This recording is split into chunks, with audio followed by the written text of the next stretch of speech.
What's up mga kasero? Welcome ulit sa ating channel. It's me Mauricio Cipriano of 000 Vlogs.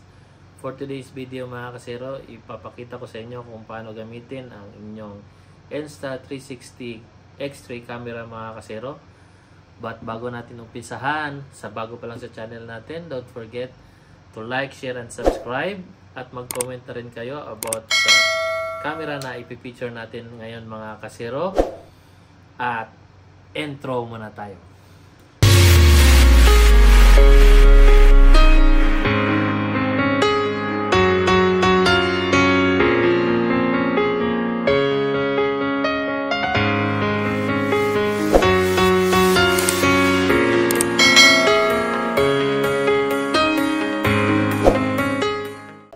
Okay mga kasero, so last time mga kasero, pinakita ko sa inyo yung pag-unboxing nito mga kasero.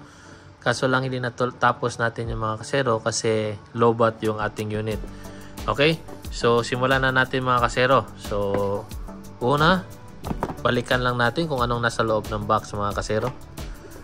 So sa loob ng box is ang mismong unit at saka yung mga extra accessories like charging cord, yung kanyang protective pouch mga kasero. Ito yung protective pouch. Meron tayong charging cord mga kasero. Merong camera cloth mga kasero, so para panglinis.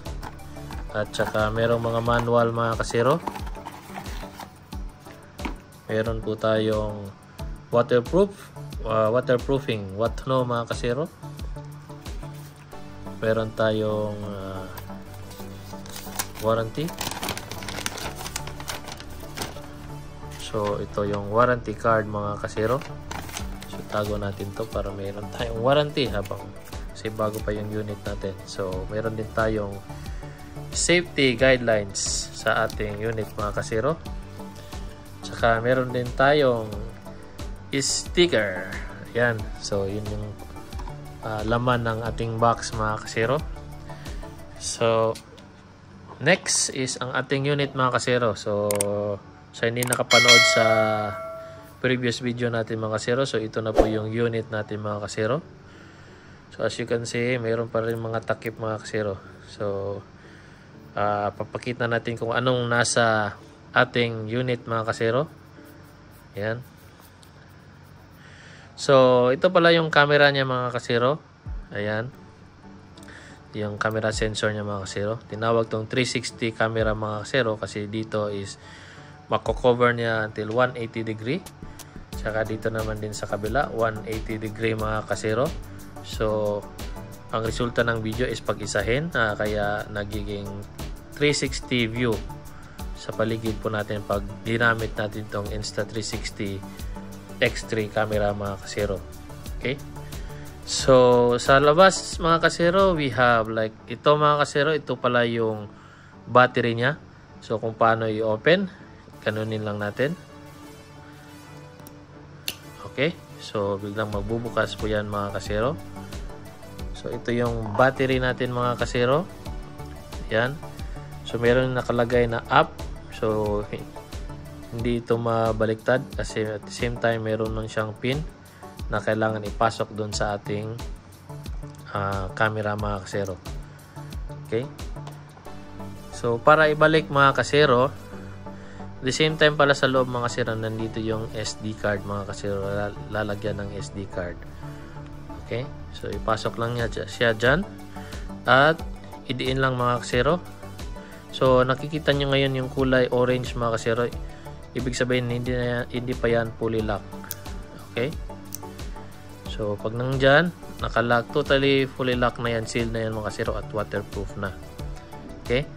Tapos next is ito naman yung kung saan tayo mag-charge using yung ating charging cord mga kasero. At saka pwede rin tong mabunot mga kasero. Ayan. So dahan-dahan lang sa pagbunot para hindi mabali ito mga kasero. So tinatanggal kasi ito mga kasero pag may additional accessories like mga microphones na ilalagay dyan. So pag ibalik natin, idiin lang, pasok natin ito, yung parang may slot. Okay, tapos idiin ulit. Yan. Dapat hindi makita yung screen, kulay orange mga kasero, para silyadong. Okay, tapos ito naman sa mga kasero is microphone. Bali apat kasi ito, isa, ito, dalawa, tatlo, apat. So pasensya na kayo sa kamay ko mga kasero, medyo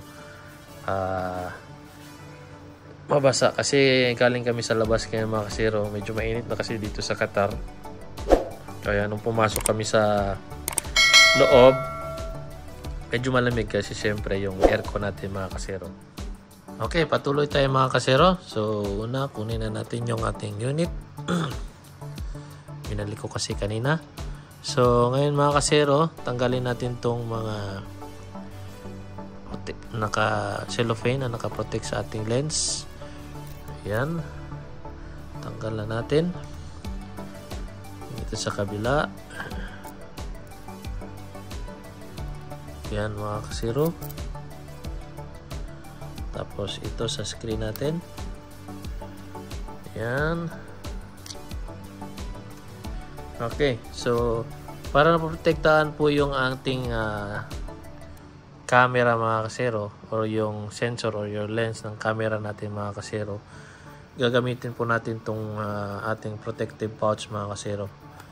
Okay, so paggamit ito mga kasero is ganito lang. Pasok natin yung ating, para pag saan natin dadalhin mga kasero, protektahan po yung lens. Pero may nabibili rin pong mga accessories mga kasero, gaya ng yung silicone na protective lens mga kasero. So habang nagcha-charge tayo mga kasero, pwede natin itong buksan dito mga kasero. May slot po dito. Okay, tapos ilagay natin dyan sa ating, gamitin natin to, yung ating charging cord.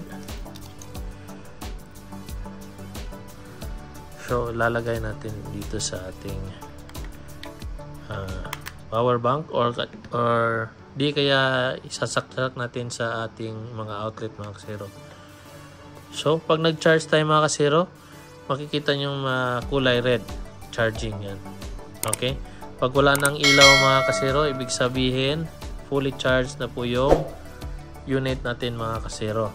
Okay, so ganyan lang po yung pag-charge. Dapat nasa loob siya ng ating protective pouch para hindi magasgasan o hindi masira yung ating lens mga kasero. Kasi pag nasira yung lens natin mga kasero, makikita yan sa kuha natin. So yung masisira yung quality ng video natin. So kaya ating ingatan po yung lens po natin. Okay, so para masimulan natin mga kasero, ready na natin yung ating SD card. Ito na po yung SD card natin. Gumamit po ako ng SanDisk Extreme Pro mga kasero. Ayan, so ito kasi yung usually ginagamit ko sa drone ko. Okay, so pagpasok niyan mga kasero, i-open natin yung ating battery at ipasok natin yung ating SD card. So yung SD card din mga kasero, hindi mababaliktad mga kasero kasi may nakasulat. Okay, so i-din natin. So yan, nakapasok na. At ibalik natin yung ating battery. Yan. So nag-search na ako ng Insta360 app mga kasero. Tapos i-download lang natin. Ayan. So antayin lang natin mga kasero na ma-download po yung app mga kasero. At babalikan ko po kayo mamaya pagkatapos na i-download. Ayan, at tapos ng ma-download, i-open natin yung Insta360. I-agree lang natin mga kasero. Okay, tapos i-turn on natin yung ating camera.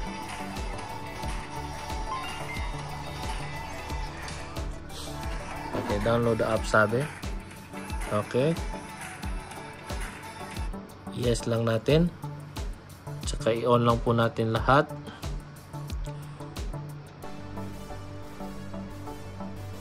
Yung network tsaka Bluetooth mga kasero, i-on natin. Tapos go to app.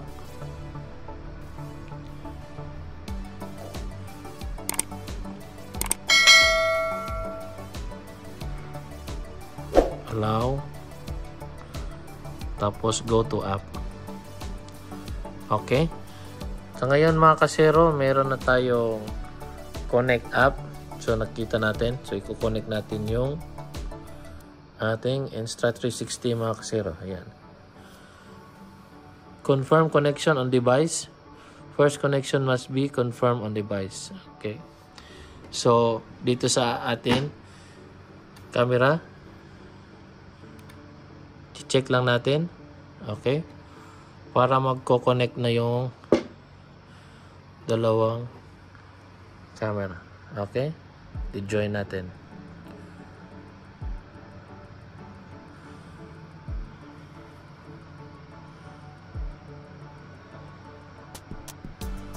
Okay. Nag-connect na siya mga kasero at i-activate lang natin. So, activated na po yung camera natin at click done.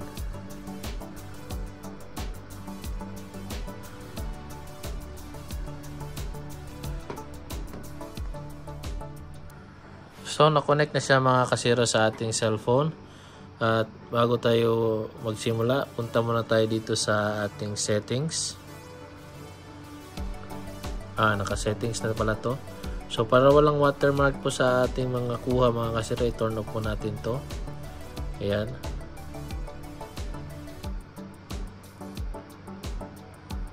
Okay. So, pindutin lang natin yung power button mga kasero para makita natin kung ano yung nasa loob.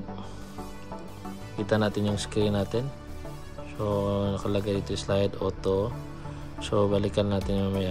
So, para magamit natin ng maganda at saka maganda yung resulta mga kasero, i-format muna natin yung ating SD card na nasa loob. So, swipe lang natin siya dito. Ayan. So, swipe natin siya. At tapos, settings. Pindutin yung settings. Tsaka, hanapin natin yung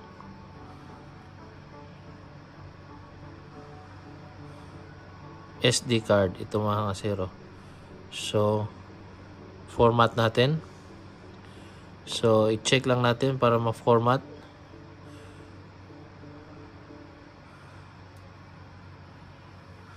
So, antayin lang natin na ma-format siya mga kasero.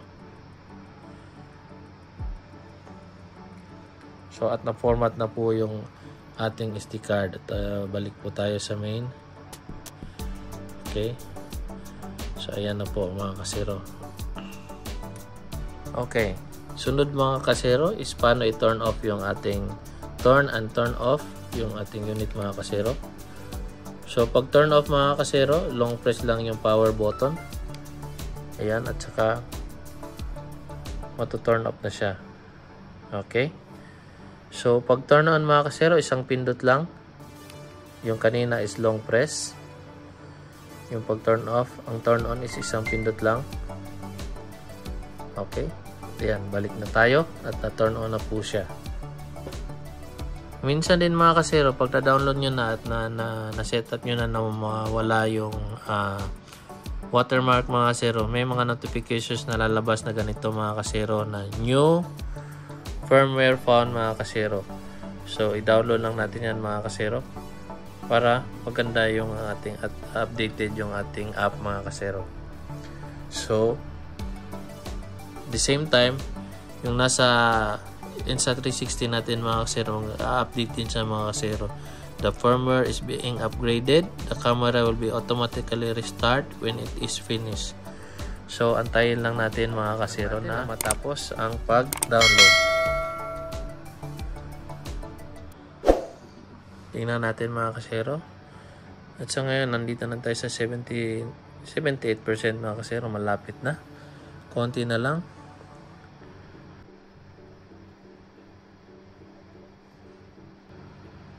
Ayan, at 100% na mga kasero. Antayin lang natin. Sa ating unit, hindi pa nag 100, 98% pa lang mga kasero. Pero sa phone natin, okay, may nakalagay na waiting for device to complete firmware update. So, waiting pa rin tayo. Meron ng 40%, 42, 45%.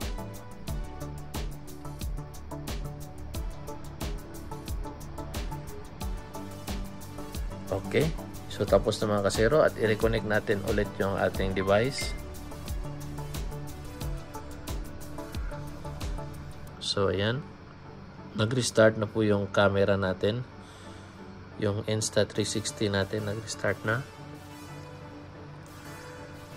Okay, at start na magko-connect ang ating device at saka ating cellphone. So, habang ko-connect natin, i-confirm natin dito sa ating camera. Ayan. At saka dito, i-confirm natin na join.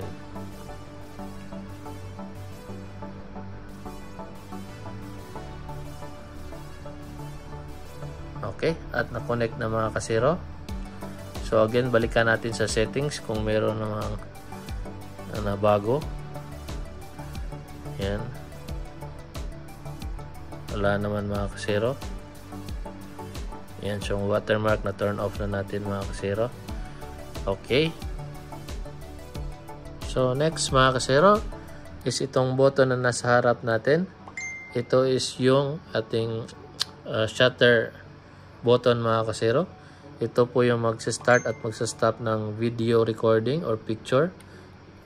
Okay, so pag napatay po siya ng ganyan mga kasero, para ma-turn on balik, pindutin lang natin yung power button at makikita natin siya ulit. At ngayon is ito, titry natin. So let's get with the familiar button. Okay, get started. So tap the shutter button to the photo and video. So ito po yung tinuturo niya. Okay. So sa kabila naman, tap this button to switch lens. Ito mga kasero. Okay. Ito naman mga kasero is yung quick start menu mga kasero. Okay. Yung naka-queue. Okay. Try natin ito mga kasero. Yan. Recording. Okay. So ito naman mga kasero is ang ating switch sa camera, front, back, and 360 mga kasero. Okay. Stop recording. Tapos pag mag-switch ka mga kasero, ito lang pindutin natin. Switching inner switching. Ayan mga kasero. Nabaliktad na sa likod. Tapos pindutin natin ulit. Ayan. Kita na yung nasa sa kabila. Tsaka yung kasunod is 360 mode mga kasero.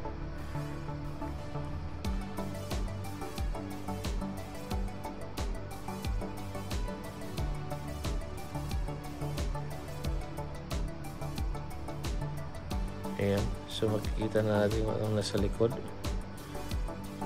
Ayan. Okay. So next mga kasero is pag-uusapan natin kung ano yung dito sa ating interface mga kasero. Okay? So dito sa top left mga kasero is yung laman ng ating memory card. So for this, tayo sa video na meron tayong 10 hours and 49 minutes. Sa top right naman mga kasero, we have the battery life mga kasero. Ayan. Tapos sa baba, meron tayong icon dito na pang switch ng camera. Yan, switching to inner, switching to outer. Ayan mga kasero. Tapos kung gusto nyo mang palitan yung resolution mga kasero, pwede rin dito sa pindutin yung 4K to 30. Ayan, so meron tayong frames rate din dito mga kasero.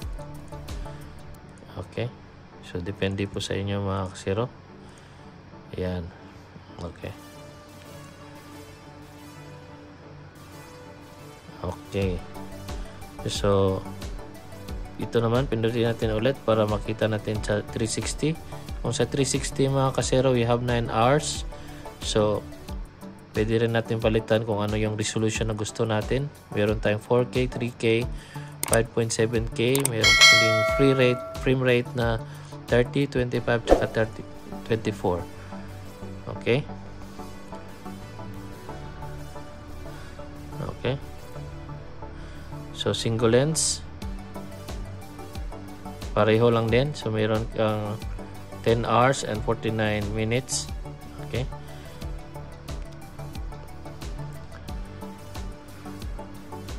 Okay. So para makita mo yung mga previous video mga kasero, i-slide lang yung pa-right. So ayan, so may makita ka. Ayan.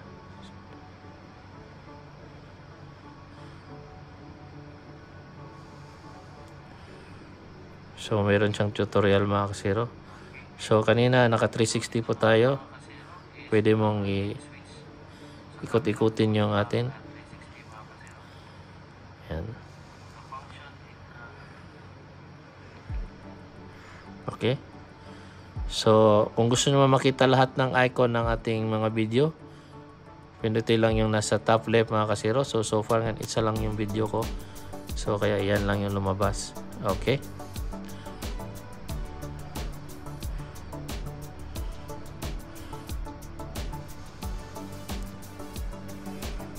Okay, so balik tayo sa ating interface mga kasero. Ayan.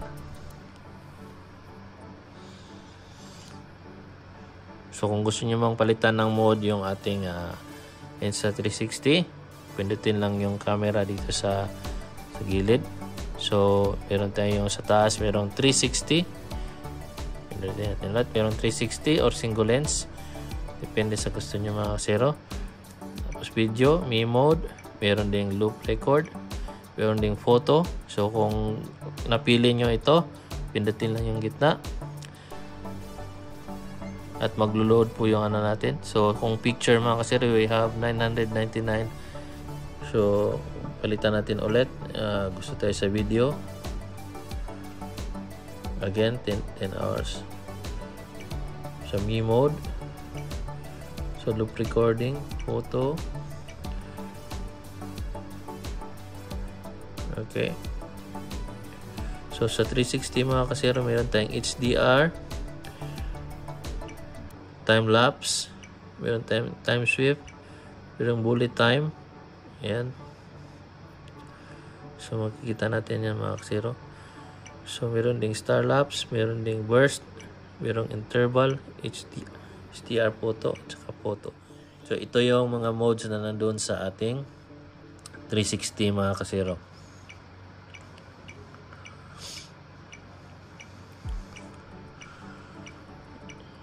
Okay, sa single lens naman mga kasero, video, me mode, loop recording, photo. So far ayan po yung nasa interface natin mga kasero. Tapos kung gusto natin pumunta sa ating swipe down, so meron tayong mga pipilian dito. So meron tayong settings kanina, napakita ko na sa inyo. Meron mag-adjust tayo ng lightings, Insta360, lens guard, wala tayong lens guard. Bluetooth remote, wala tayong Bluetooth remote. Dive case, wala tayong dive case. So kailangan natin pang setup yan. So meron din ganito mga kasero, AirPods. Kung meron kang AirPods na i-connect, so I recommend na wag nang gumamit yan kasi pangit yung quality ng ating audio pag mayroong ganyan. Tapos ito is to minimize audio sa wind noise, stereo, direction focus. So yun yung ito yung menu na pwedeng pagpipilian mga kasero. Okay.